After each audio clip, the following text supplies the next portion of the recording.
Boa tarde a todos, queridos amigos, alunos do SEJA. Esse é o Livro dos Espíritos 1, Ana Carolina e Glória. Vamos fazer o nosso Evangelho. Ninguém pode vir ao reino de Deus se não nascer de novo. A reencarnação fazia parte dos dogmas judeus sob o nome de ressurreição.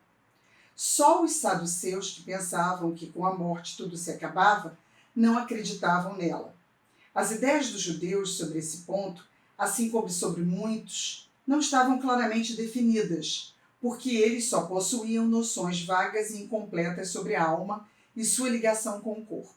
Eles acreditavam que um homem que morreu podia reviver, sem compreenderem com precisão a maneira pela qual esse fato podia ocorrer, e designavam pelo nome de ressurreição o que o Espiritismo chama mais acertadamente de reencarnação.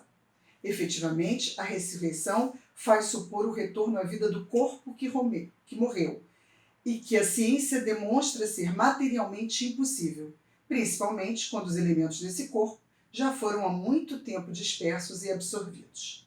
A reencarnação é o retorno da alma, o espírito, a vida corporal, mas em um outro corpo, novamente formado para ela, que nada tem de comum com o antigo. Então a palavra ressurreição podia sim ser aplicada a Lázaro, mas não a Elias, nem aos outros profetas. Portanto, se João Batista era Elias, conforme se acreditava, o corpo de João não podia ser o de Elias, pois que João tinha sido visto criança e seu pai e sua mãe eram conhecidos. João podia ser Elias reencarnado, mas não Elias ressuscitado. Que doutrina maravilhosa nossa que nos trouxe essa revelação do entendimento de que realmente não podemos ver o reino de Deus se não nascermos de novo. E essa oportunidade da reencarnação é justamente uma oportunidade de evoluir para que nós melhoremos como espíritos e que na próxima oportunidade possamos desfrutar ainda melhor essa nossa caminhada. Foi tão importante ter o relato de Jesus conversando com Nicodemos naquele jardim, quando ele tenta explicar para o doutor do Sinédrio, e o doutor do Sinédrio entende e guarda para ele essa noção da reencarnação. Vamos fazer nossa prece. Jesus querido,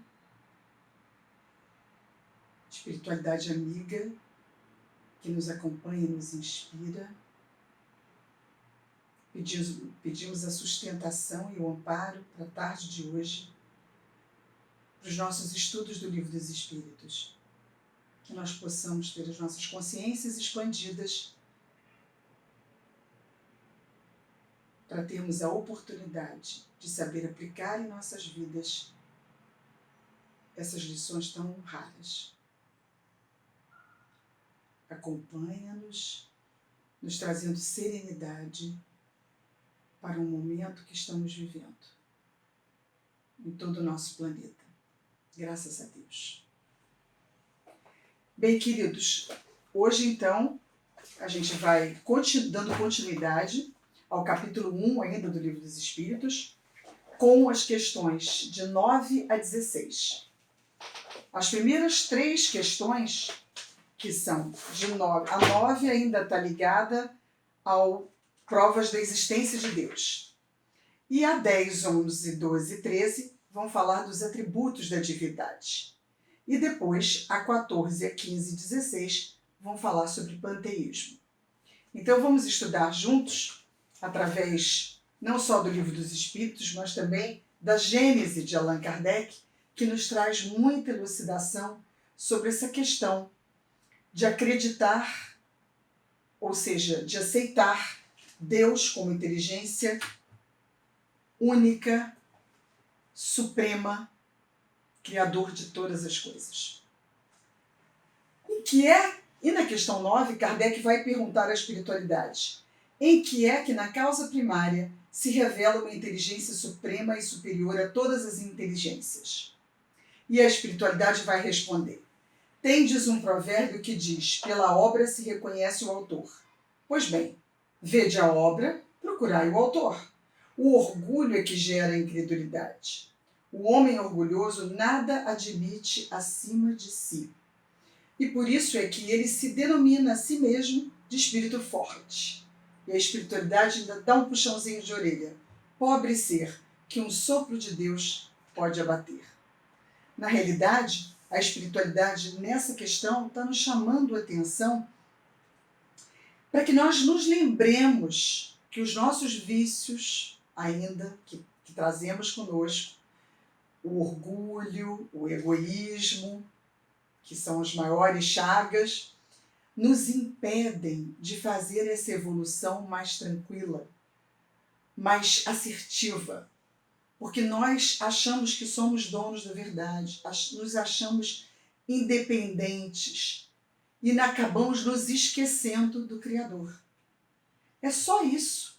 É esse orgulho que faz com que a gente afaste e esse egoísmo que faz com que a gente acredite que a gente é capaz de tudo, e quando a gente começa a achar que descobriu tudo sobre o universo, sobre as questões universais, a gente esquece do Criador. E Kardec, mais adiante ainda nessa questão, faz um comentário de que do poder de uma inteligência se julga as suas obras, não podendo nenhum ser humano criar a natureza. Não podendo nenhum ser humano criar o que a natureza produz. A causa primária é, consequentemente, uma inteligência superior à humanidade. Já está dizendo que, por mais inteligente que a gente seja, por mais alcance de coisas fenomenais que nós tenhamos encontrado, tenhamos concluído, o que a ciência tenha trazido, nós não conseguimos ser superiores à divindade, ao Criador. E há uma relação entre o todo da criação e o Criador. Isso é que a gente precisa ressaltar bastante. E é essa incredulidade, ou seja, o nosso orgulho, que não nos deixa. É como se tivéssemos um véu na frente e não quiséssemos enxergar. E a espiritualidade, então, vem chamando a nossa atenção, porque considera que nós somos a humanidade. A humanidade é uma humanidade atrasada ainda. Estamos num caminho de evolução, mas estamos como se fosse na infância da humanidade. E por isso ele vai dizer: quais sejam os prodígios que a inteligência humana tenha operado, ela própria tem uma causa.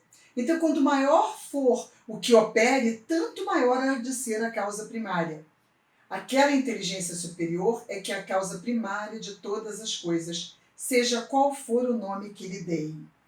Ou seja, ainda nessa humanidade atrasada, que é o mundo de provas e expiações que estamos vivendo, por mais que tenhamos conseguido desenvolver, ainda temos que considerar que há uma inteligência primária, a causa de todas as coisas. E é dela que nós nos afastamos, de um modo ou de outro, pelo egoísmo, pelo individualismo, pelo orgulho. E é isso que temos que ter em conta.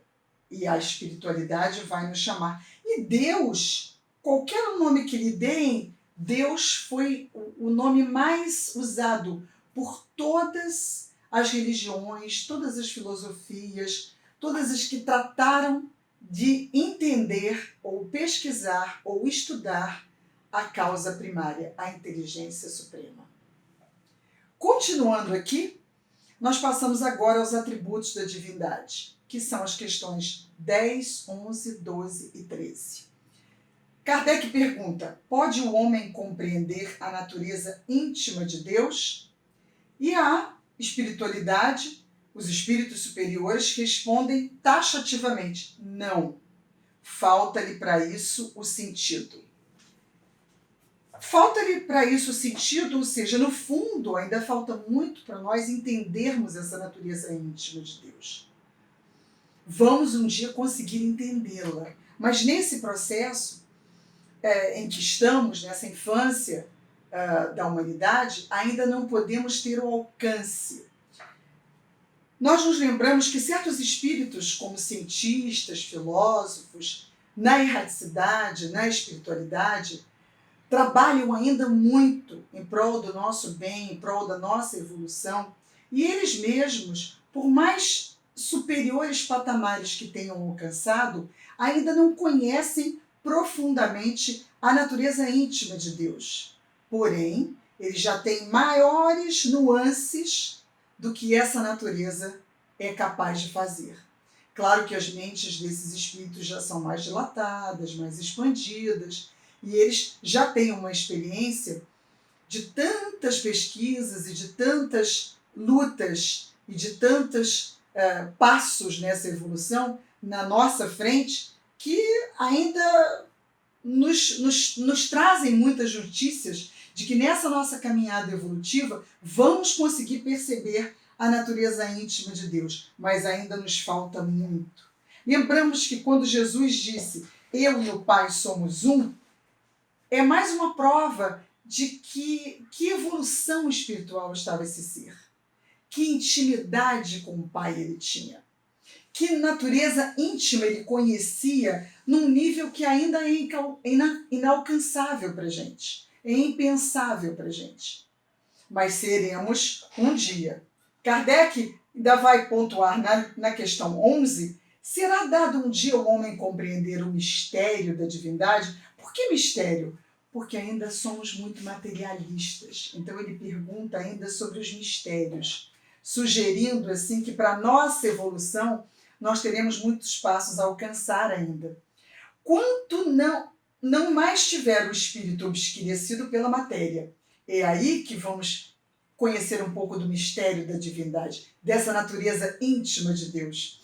Quando pela sua perfeição se houver aproximado de Deus, ele o verá e compreenderá. Então, quanto mais nós nos afastarmos dos vícios que carregamos dentro de nós e mais nos aperfeiçoarmos ou nos purificarmos, mais nós teremos a possibilidade de traçar de conhecer, de estar mais próximo da natureza íntima. Por isso a espiritualidade vem nos mostrando, já naquela época, vamos lembrar, mas se passaram 160 anos e ainda estamos melhores um pouquinho nessa busca, mas aí justificamos a necessidade dos estudos que nos levam a conhecer melhor a parte espiritual e deixar de lado um pouco a materialidade. Porque essa materialidade é que nos faz sermos tão orgulhosos e tão egoístas a ponto de nos afastarmos da divindade. E esse processo do estudo da figura de Deus, da aceitação da sua paternidade, nos traz para perto dele. Na questão 12, Kardec pergunta à espiritualidade, embora não possamos compreender a natureza íntima de Deus, podemos formar ideia de algumas de suas perfeições? E a espiritualidade responde, de algumas sim. O homem as compreende melhor à proporção que se eleva acima da matéria. Entrevê-as pelo pensamento. O que a espiritualidade nos traz é que, na realidade, precisamos fazer esse exercício de nos afastarmos desse conjunto de vícios que atrasam tanto a nossa evolução. Para a gente conhecer essa natureza íntima de Deus, a gente precisa se afastar, não ter mais esses hábitos, esses vícios, só promover dentro da gente as virtudes. E aí a gente conseguirá se aproximar da natureza íntima de Deus e conhecer um pouco das suas perfeições. Essas perfeições que, na realidade, nós em pensamento podemos até construí-las, porque ainda encarnados, o nosso pensamento ele voa, então ele leva a nossa alma para onde o nosso pensamento vai. E nós podemos, com isso, construir imagens dessas perfeições. Mas a certeza de termos conhecimento dessas perfeições vai aquém do nosso entendimento material. nós precisamos nos afastar, nos apartar da materialidade e purificar um pouco o nosso coração. Porque, na realidade, com esse coração mais purificado, a sabedoria fica mais ressaltada. Nosso entendimento, a nossa expansão de consciência fica melhor. É como se despertássemos para um conhecimento que não achávamos que podíamos alcançar. Não só do pensamento, né? Mas através desse pensamento, a gente exercitar um pouco mais de lado espiritual do que lado material. Porque essa natureza íntima de Deus vai nos escapar durante esse trajeto evolutivo, porque a gente não se conhece. Deus conhece Ele mesmo, mas nós não nos conhecemos. Então, para que a gente tenha esse exercício do autoconhecimento e possa despertar talentos em nós, que possamos, então, compreender, não só entrever, mas compreender as perfeições de Deus. Kardec, na pergunta número 13, ele pergunta: quando dizemos que Deus é eterno, infinito, imutável, imaterial, único, onipotente, soberanamente justo e bom, nós temos ideia completa dos seus atributos? Ou seja, a gente realmente sabe do que a gente está falando ou está pensando? E a espiritualidade responde: do vosso ponto de vista, sim, porque credes abranger tudo. Porque o nosso ponto de vista é material. Porque a nossa visão ainda é material. Se restringe àquilo que a gente conhece, àquilo que a gente domina dentro da nossa materialidade. Então, se a gente aproxima isso com os atributos da divindade, a gente não chega a lugar nenhum. Porque, na realidade, estão acima. Sabei, porém, que há coisas que estão acima da inteligência do homem mais inteligente, as quais a vossa linguagem, restrita às vossas ideias e sensações, não tem meios de exprimir. A nossa linguagem, ainda tão materializada e tão coberta de vícios que trazemos conosco da nossa infância de humanidade, nós não conseguimos perceber. Na realidade, esse autoconhecimento nos é um passo fundamental para a gente saber que há infinitas maneiras de nos relacionarmos com a divindade, que nós precisamos nos liberar desses hábitos, precisamos procurar a pureza do coração, para que a gente possa atingir esse patamar. A razão com efeito vos diz que Deus deve possuir em grau supremo essas perfeições, porquanto, se uma lhe faltasse, ou não fosse infinita, já ele não seria superior a tudo, não seria, por conseguinte, Deus. Para estar acima de todas as coisas, Deus tem que se achar isento de qualquer vicissitude e de qualquer das imperfeições que a imaginação possa conceber. Então, se estamos tratando do Criador, né, da inteligência suprema, causa primária de todas as coisas, nós para percorrer esses caminhos infinitos que foram traçados por esse Criador para nós com todo amor, nós temos que saber como, através de que meios, chegar a compreender os atributos da divindade e as perfeições de Deus.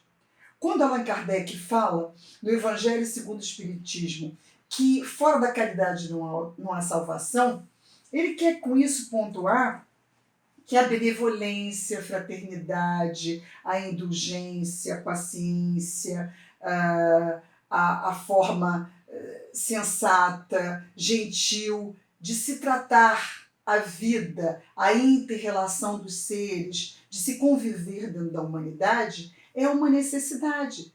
Que a gente possa sempre exercitar essas virtudes, que são feitas como virtudes, e dentro delas todas está a caridade, a preocupação com o outro, a empatia. Porque Kardec nos diz que a caridade é a força divina dentro do nosso aprendizado como espíritos. Então, se aceitamos que estamos reencarnados para podermos evoluir e que essa nossa experiência, enquanto ser encarnado, é para que nós exercitamos as nossas virtudes e nos afastemos da materialidade, vamos corroborar para que as perfeições de Deus, os atributos da divindade, estejam mais próximos de nós. E nós poderemos compreendê-las. Mas quando nós falamos que para conhecer a natureza de Deus a gente precisa estar muito longe, ou que Deus está muito longe de nós, não é verdade. Isso a gente está pensando com as formas restritas da nossa materialidade, da nossa percepção mental. Deus vibra dentro de nós. Ele, com todas as suas perfeições, ele vibra dentro de nós e ele ilumina a gente do lado de fora. Então são dois caminhos que só depende da gente compreender, só depende da gente vivenciar essa plenitude da relação com o Criador. Para que nós nos integremos a Deus, nós precisamos de disposição espiritual, vamos dizer assim. E é o que a espiritualidade vai falando sempre. Deus é eterno. E essas são as perfeições e os atributos da divindade. Se ele tivesse tido princípio, teria saído do nada, ou então também teria sido criado por um ser anterior. É assim que, de degrau em degrau, remontamos ao infinito e à eternidade. Esse infinito, que são os vários caminhos que nos levam à eternidade, nós atingiremos um dia a total compreensão. Mas, por enquanto, estamos só entendendo esses atributos. Na Gênese, Kardec reitera que Deus é eterno, isto é, não teve começo e não terá fim. E se tivesse tido princípio, houvera saído do nada. Ora, não sendo nada coisa alguma, coisa nenhuma poderia produzir. É o que a lógica nos mostra. Ou então teria sido criado por outro ser anterior. E nesse caso, este ser é que seria Deus.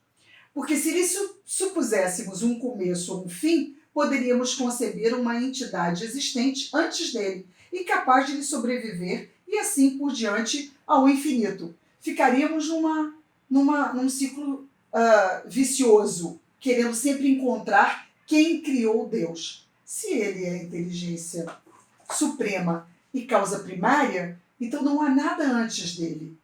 Por isso, e ele é eterno e é infinito.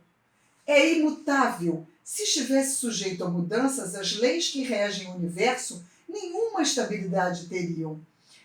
Está se falando da imutabilidade de Deus, a espiritualidade respondendo. Ele é imaterial, quer isto dizer que a sua natureza difere de tudo o que chamamos matéria. Como vimos anteriormente, no universo nós temos a matéria, Deus, o fluido cósmico universal e o espírito, ou seja, Deus, o espírito, a matéria e o fluido cósmico universal. Então, ele não é matéria, porque ele é imutável. De outro modo, ele não seria imutável porque estaria sujeito a transformações da matéria. Ele é único. Se muitos deuses houvesse, não haveria unidade de vistas nem unidade de poder na ordenação do universo. Mais tarde vamos explicar sobre esses pensamentos de que existiam muitos deuses. Deus é onipotente, ele o é porque é único. E se não dispusesse do soberano poder, algo haveria mais poderoso ou tão poderoso quanto ele, que então não teria feito todas as coisas. As que não houvesse feito seriam obra de outro Deus. E a gente permaneceria nesse pensamento. Mas quando nós falamos na realidade que nós não podemos conhecer a natureza de Deus, não quer dizer que nós estamos longe, como eu tinha dito antes. Nós estamos bem próximos, somos seus filhos, somos sua criação. E essa relação com a natureza íntima e com as perfeições de Deus, ela acontece sempre, sem parar. Nós é que não nos damos conta, porque não percebemos, porque não temos olhos de olhar, olhos de ver, né? Ouvidos de escutar, e isso que precisamos exercitar na nossa vida. Vamos passar agora para o panteísmo. Não, ainda temos uma. É soberanamente justo e bom. A sabedoria providencial das leis divinas se revela assim nas mais pequeninas coisas, como nas maiores. E essa sabedoria não permite se duvide nem da justiça e nem da bondade de Deus. Então, se sabemos que para encontrarmos isso, nós precisamos só da nossa natureza espiritual, esse é o exercício que nos convida constantemente à espiritualidade, através de suas respostas para esse codificador maravilhoso que nos trouxe esse esclarecimento. Agora sim, Deus carece, ainda em A Gênese, Kardec diz, Deus carece de forma apreciável pelos nossos sentidos, sem que seria matéria. Dizemos a mão de Deus, o olho de Deus, a boca de Deus, porque o homem, nada mais conhecendo além de si mesmo, toma a si próprio por termo de comparação para tudo que não compreende. Então, como não compreendemos os atributos de Deus, a natureza íntima de Deus, nós aproximamos Deus da nossa maneira de existir e criamos figuras de linguagem reduzindo o seu poder, reduzindo a forma tão infinita, onipotente, soberana de Deus. São ridículas essas imagens em que Deus é representado pela figura de um ancião de longas barbas e envolto no manto. Tem o inconveniente de rebaixar o ente supremo até as mesquinhas proporções da humanidade. E é o que fazemos, às vezes, para justificar acontecimentos, tragédias,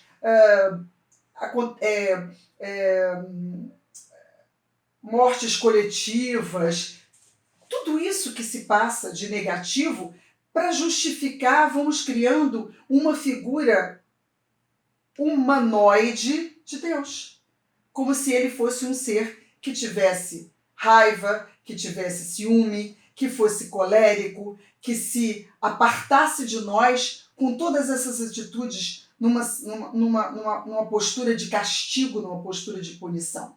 E sabemos que não é isso. Essa materialidade, essa nossa pequenez da humanidade, precisa se expandir, precisa evoluir para que entendamos que não precisamos comparar Deus a nós, seres humanos. Daí a lhe emprestarem as paixões humanas e a fazerem-no um Deus colérico e cioso, não vai mais que um passo. É o que Kardec acabou de nos dizer. Agora nós vamos entrar no panteísmo. Então, antes disso, vamos explicar primeiro o que é panteísmo. Panteísmo, pan de tudo, teos de Deus, tudo é a ideia filosófica de que tudo e todos compõem um Deus abrangente e imanente. O universo ou a natureza e Deus são idênticos. Esse é o pensamento panteísta. O princípio inteligente ou alma, independente da matéria, é extraído ao nascer do todo universal.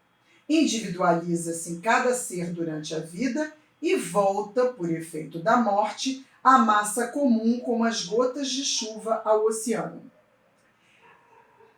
Kardec publicou isso em Obras Póstumas, que foi a última obra, depois que ele morreu, que foi editada e publicada. Então, ele vem explicar para aqueles que tinham dúvidas, e essas dúvidas vão aparecer através dos questionamentos dele no Livro dos Espíritos, nessas últimas 3 questões, 14, 15 e 16. Para que essa ideia do panteísmo estivesse clara, eu trouxe só o que ele falava que seria isso. Certo número de panteístas admitem que a alma, tirada ao nascer do todo universal, como dissemos aqui em cima, conserva sua individualidade por tempo indefinido e somente volta à massa depois de haver chegado aos últimos degraus da perfeição. E para todos os deuses existentes, para cada perfeição ou para cada virtude, teríamos um caminho a seguir nesse panteísmo. Mas veja bem, na questão 14, então ele pergunta: Deus é um ser distinto ou será, como opinam alguns, os panteístas, a resultante de todas as forças e de todas as inteligências do universo reunidas?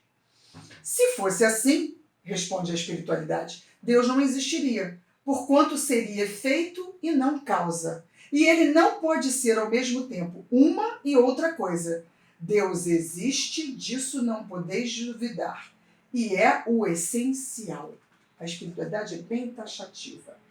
É como se dissessem que a gente não devia perder tempo tentando colocar Deus num outro lugar, ou tentando achar uma justificativa, querendo uma resposta sobre o conhecimento de Deus. Crede-me, a espiritualidade dizendo, não vades além, não vos percais num labirinto de onde não lograreis sair. Isso não vos tornaria melhores, antes um pouco mais orgulhosos, pois que acreditaríeis saber, quanto na realidade nada saberíeis. Então, deixai consequentemente de lado todos esses sistemas, essas buscas incessantes de colocar Deus num outro lugar. Deixai consequentemente de lado, tendes bastante coisas que vos tocam mais de perto, a começar por vós mesmos. Olha o recado para o autoconhecimento. O que a espiritualidade está colocando é que nós deveríamos nos autoconhecer. E aí a espiritualidade se manifestaria para que tenhamos uma melhor ideia do que é essencial. Nesse momento, inclusive, é praticamente um dever, um exercício obrigatório, que a gente pense nessa essencialidade. Agora, nesse momento presente que estamos vivendo.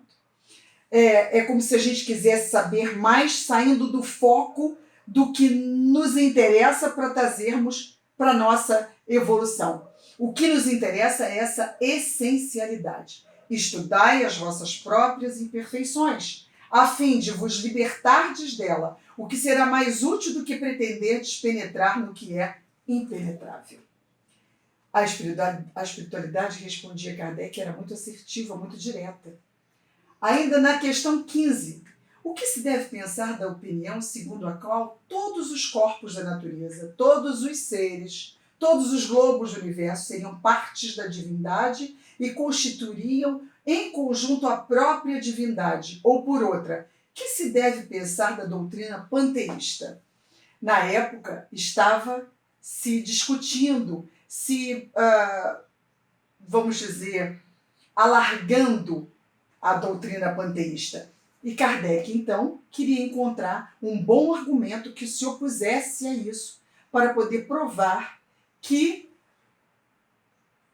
o Espiritismo seria a resposta para toda e qualquer justificativa que o panteísmo quisesse trazer. Mas a espiritualidade diz, não podendo fazer-se Deus, o homem quer ao menos ser uma parte de Deus. Então, é uma justificativa. Nós precisamos nos situar que uma coisa é a divindade e outra coisa é a criação propriamente dita e que nós estamos incluídos na criação. É a espiritualidade nos dizendo, lembrar que eram questões da época, daquele século XIX, quando Kardec está, vamos dizer, codificando a doutrina. Então, vale lembrar que o panteísmo, naquela época, trazia alguns raciocínios filosóficos e religiosos, mas não trazia muita luz. Então, na questão 16, ainda voltando à questão do panteísmo, Kardec pergunta, pretendem os que professam essa doutrina achar nela a demonstração de alguns dos atributos de Deus? Sendo infinitos os mundos, Deus é por isso mesmo infinito. Não havendo vazio ou o nada em parte alguma, Deus está por toda parte. Estando Deus em toda parte, pois que tudo é parte integrante de Deus, ele dá a todos os fenômenos da natureza uma razão de ser inteligente. O que se pode opor a esse raciocínio? Kardec estava procurando alguma coisa que pudesse provar que aquele raciocínio panteísta não estava correto. Ele precisava chamar a atenção. E os espíritos são bem taxativos. Eles dizem a razão. Ou seja, pensar que a divindade é uma coisa e a criação outra coisa. E que não podemos, na realidade, partir e achar que as partes que ficam são como um todo. A ideia da criação é uma ideia de nós, as criaturas, termos consciência dessa criação. Enquanto houver o egoísmo, enquanto houver todos aqueles vícios, todos aqueles hábitos, nós vamos ter olhos críticos, vamos ter palavras rudes, vamos ter todo esse raciocínio que nos aparta da unidade que a divindade, que Deus traz para a gente. Porque se há uma unidade, então é nosso dever criar essa unidade de bem, de amor, de caridade, não é? É uma ideia equivocada essa do panteísmo. E a espiritualidade responde à razão. Refletir maduramente não vos será difícil reconhecer-lhe o absurdo. Hoje a gente já lida mais maduramente com as questões espirituais. Hoje a gente já tem condição de ter ideias mais puras da divindade, de nos aproximarmos mais. Por isso é que nós cremos na unidade de Deus, na sua justiça, de amor e de misericórdia. Kardec ainda vai comentar que essa doutrina, que é o do panteísmo, faz de Deus um ser material, embora dotado de suprema inteligência, seria o ponto grande o que somos em ponto pequeno. Ora, transformando-se a matéria incessantemente, Deus, se fosse assim, nenhuma estabilidade teria. Achar-se-ia sujeito a todas as vicissitudes, mesmo a todas as necessidades da humanidade. Essa humanidade atrasada, essa humanidade ainda no mundo de provas e expiações, que nós já comentamos antes, faltaria um dos atributos essenciais da divindade, a imutabilidade. E não se podem aliar as propriedades da matéria à ideia de Deus sem que ele fique rebaixado ante a nossa compreensão, e não haverá sutilezas de sofismas que cheguem a resolver o problema da sua natureza íntima. Não sabemos tudo o que ele é, mas sabemos o que ele não pode deixar de ser. E o sistema de que tratamos está em contradição com as suas mais essenciais propriedades. Ele confunde o Criador com a criatura, exatamente como faria quem pretendesse que engenhosa máquina fosse parte integrante do mecânico que a imaginou. E nós, assim, concluímos que a inteligência de Deus se revela nas suas obras, que é o último comentário de Kardec, como a de um pintor no seu quadro. Mas as obras de Deus não são o próprio Deus, tanto quanto não é o pintor o que o concebeu e executou. Fantástica conclusão, que se opõe totalmente ao panteísmo e conclui a existência dos atributos de Deus e o nosso esforço para conhecer a natureza íntima de Deus. Então agora vamos fazer a nossa prece de encerramento desse primeiro capítulo. Jesus amoroso, espiritualidade amiga, que nos acompanha, que está conosco em todos os estudos, que possamos aproveitar o mais profundamente as lições obtidas e possamos sempre estar procurando a nossa melhoria na trajetória da evolução. Obrigada pelo apoio, obrigada pela harmonia, graças a Deus. Meus amigos, não vamos esquecer que, como estamos vivendo um momento muito difícil, acredito que para muitos, mas mais ainda para aqueles irmãos que são necessitados, que estão em situação inferior, precisamos continuar fazendo as nossas doações. Está no Facebook, no Instagram, está no site da casa, as modalidades de doações. Existe um plantão de terça, quarta e quinta do Bruno, recebendo doações físicas, e existe também as contas disponibilizadas para cada obra. Não vamos esquecer de doar. É muito importante, mais do que nunca, ser solidário, encontrar essa unidade da divindade em nós.